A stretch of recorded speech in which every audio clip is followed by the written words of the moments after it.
Hi, welcome to Bonus kitchen.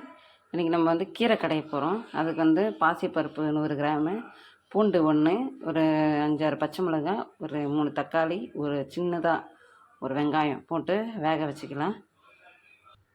கீரையை wash பண்ணி வச்சுக்கிறேன். இது அரைக்கீரை, நல்லா ஆஞ்சிட்டு வாஷ் பண்ணி வச்சுருக்கேன்.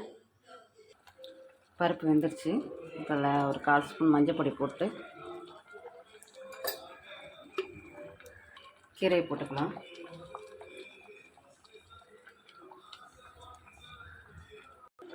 கீரை போட்டாச்சு. இது அப்படியே உள்ளே இழுத்து நல்லா வேகட்டும். வெயிட் பண்ணலாம். அது வரைக்கும் கீரை நல்லா சூப்பராக வெந்துருச்சு. பச்சை பசேர்னு இருக்க பாருங்கள். இதை அப்படியே வடிகட்டி நம்ம கடைஞ்சிட்டு வந்துடலாம். கீரை ரெடி ஆகிடுச்சு.